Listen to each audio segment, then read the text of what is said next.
सामने ही खड़ा मैं वैसे दे दो भैया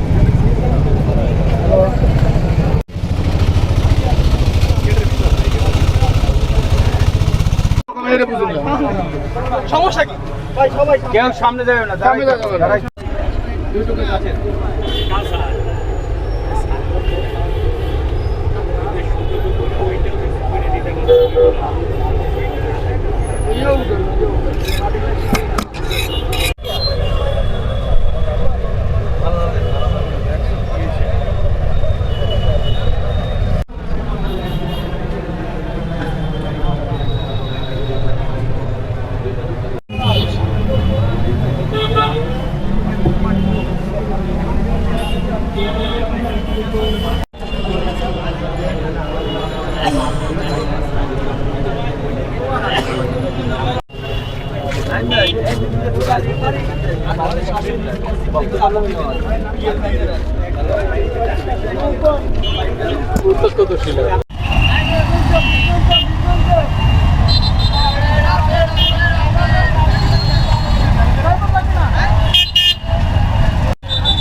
আমরা 10টার পর রাখি ওই জায়গায় গোলা মারিয়ে বাঁচতে ধুলোটা কাদা কোটা সব শিখছে আমার ভাই সেইবার তো মানুষজনের গোল করছে সেইবার তো পুলিশ সব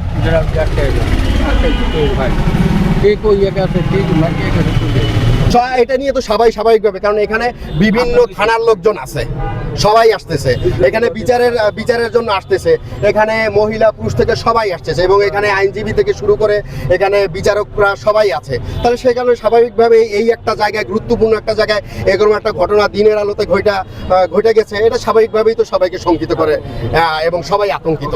সম্পর্কে এখন ইনিশিয়াল স্টেজ কোনো মন্তব্য করাও ঠিক হবে না। আইন শৃঙ্খলা রক্ষাকারী বাহিনী তদন্ত করে বের করবে কারা দুষ্কৃতিকারী, কারা এই ঘটনা ঘটিয়েছে। এটা অশনি সংকেত, এটা অশনি সংকেত। তবে দেশটা তো গণতন্ত্রের পথে যাত্রা করেছে, যারা অগণতান্ত্রিক শক্তি তারা তাদের সম্পৃক্ততা থাকতে পারে। আমি মনে করছি মোটরসাইকেলের চাক্কা বাস্ট হয়েছে, কিন্তু পরবর্তীতে হয়েছে না কাঁথা সিটটা আমার গায়ে ওর মাথায় এলে জায়গা লাগছে, লাগার পর আমরা সাথে সাথে ওই জায়গায় গেছি। এই যাই তো এই করার পর স্যারদের জানা দেখছি, স্যাররা আসছে, তারপর তো ওই জায়গায় ঘিরে ফেলাইছে। আমরা সিসি ফুটেজ সংগ্রহ করতেছি, কে বা কারা এটার সঙ্গে জড়িত, এটা একটা তদন্তের মাধ্যমে আমরা খুব শীঘ্রই আমরা এটা উদ্ঘাটন করতে পারবো। তো আমরা সিসি ক্যামেরার ফুটেজ সংগ্রহ করার চেষ্টা করছি। এখানে যারাই সম্পৃক্ত থাকুক না কেন, আমরা তাদের বিরুদ্ধে যথোপযুক্ত ব্যবস্থা নিব। পটকা এই যাতে মনে হচ্ছে, বাট সেটা আরও সিআইডি এক্সপার্ট টিম যারা আছেন ওরা পরীক্ষা দিয়ে করে হয়তো আরও বিস্তারিত বলতে পারবে।